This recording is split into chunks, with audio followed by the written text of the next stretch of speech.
Olá pessoal, a pedido dos nossos clientes, preparamos um material que trata das relações trabalhistas em época de coronavírus, com o objetivo de auxiliá-los na tomada de decisão. Espero que gostem e qualquer dúvida estamos à disposição.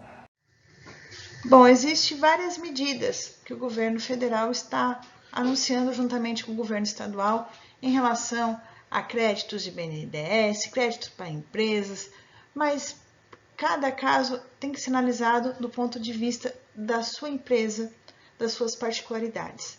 Bom, aqui nós vamos tratar efetivamente da medida provisória 927, que trata do teletrabalho, antecipação de férias individuais, concessão de férias coletiva, aproveitamento e antecipação dos feriados, banco de horas, suspensão de algumas exigências administrativas da segurança do trabalho, direcionamento do trabalhador para a qualificação e diferimento do recolhimento do FGTS.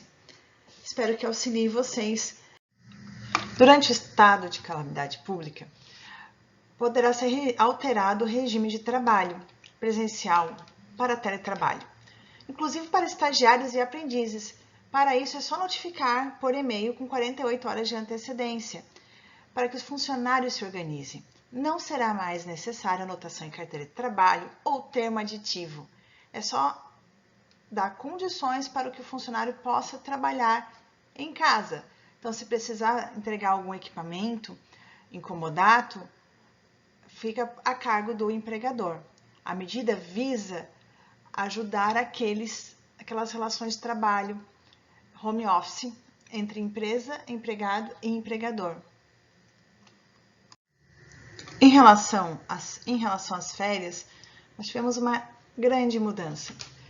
Agora, nessa época de coronavírus, não precisa mais avisar com 30 dias de antecedência, mas sim apenas com 48 horas de antecedência do período de férias. Então, você poderá dar férias para o seu funcionário e poderá dar férias de acordo com a necessidade da empresa. O período não pode ser inferior a 5 dias. Tá? E ela pode ainda ser concedida para aquele funcionário que não terminou o período aquisitivo. O período aquisitivo ainda não ocorreu. Então, eu tenho um funcionário que trabalha há 8 meses, quero conceder férias proporcionais para ele? Sim, eu posso. Então, aqueles trabalhadores que estão em grupo de risco, diabetes, cometido com alguma doença dentro daquele grupo, você deve sim adiantar, caso for dar férias para os seus funcionários, privilegiar os funcionários que estão no grupo de risco. E também tem uma outra parte boa, aquele 1/3 de férias que nós pagamos, quando damos férias aos nossos funcionários, você não precisa pagar agora. Você pode optar pelo pagamento desse 1/3 até dia 20/12 desse ano, até o dia da gratificação natalina, que é o 13º salário. E lembra que nas férias nós adiantamos um salário da pessoa e mais 1/3? Agora não, essa remuneração das férias pode ser pago lá no 5º dia útil, normal, junto com a folha do funcionário. Então, facilitou a nossa negociação em relação ao pagamento de férias a cada um dos empregados, a cada um dos nossos colaboradores. Tá? Voltou, acabou o estado de calamidade pública, pode ser suspensa as férias. E também, caso a sua empresa trabalhe, que eu tenho algumas clínicas, né, dentro do nosso portfólio de cliente, esses profissionais da saúde estejam ligados ao combate do coronavírus e vocês precisarem deles, vocês podem sim suspender as férias ou licenças não remuneradas desses profissionais da área da saúde para que desempenhem as suas funções essenciais no combate da doença. Então, ficou mais fácil de tratar a relação das férias em relação à questão da pandemia. 1/3 de férias posso pagar lá junto com o 13º, e se for das férias, posso pagar no 5º dia útil subsequente aquela remuneração mensal, aquele salário mensal. Então, facilitou nesses termos para os empregadores. Na última semana, um cliente me perguntou: posso dar férias coletiva Eu disse que não pode dar férias coletivas para os funcionários em época de calamidade pública, porque o contrato de trabalho está suspenso. Mas com essa medida, agora pode. Então, semana passada não podia, hoje já podemos fazer isso. Avisando os funcionários com 48 horas no mínimo de antecedência. Nós temos até o 20/12 para pagar 1/3 de férias e no 5º dia útil desse mês pagamos a remuneração. Nesses termos, pode fazer. Fica dispensada qualquer comunicação prévia aos órgãos de controle, sindicato, Ministério do Trabalho. É só emitir os recibos, né, e negociar os pagamentos com os funcionários. Aproveitamento e antecipação de feriados. Exemplo, feriados não religiosos, tipo Tiradentes, dia 21 de abril. Eu posso antecipar para agora em época de coronavírus. Quando chegar no dia 21 de abril, o funcionário vai trabalhar normalmente, por meio de compensação. Então, poderá ser utilizado esse feriado com medidas de compensação de banco de horas.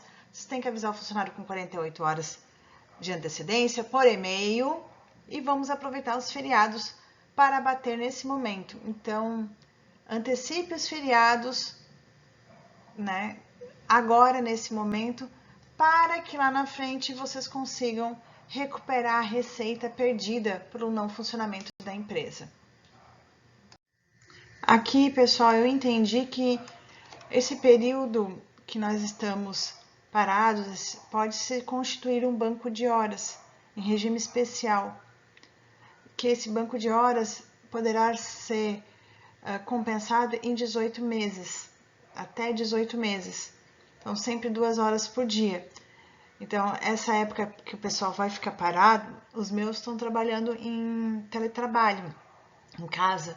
Mas se vocês tiverem funcionários parados, então façam um acordo, né, de constituição de compensação de hora e eles deverão efetivamente compensar esse período parado em até 18 meses, não ultrapassando a jornada de 2 horas por dia a mais, além do contrato de trabalho. Então, dá para vocês tentar recuperar o tempo perdido nesses termos, de acordo com o que vocês vão combinar com seu empregado, com seu colaborador.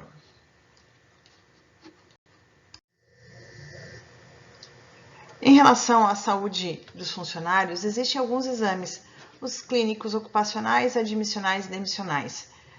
Em caso de calamidade pública, no encerramento do contrato de trabalho, o funcionário não precisa fazer o exame demissional no momento. Ele pode fazer 60 dias depois que acabar a calamidade pública. Então, não mande ele lá para a fila fazer exame agora. Pode esperar 60 dias após acabar a calamidade pública. Contratei.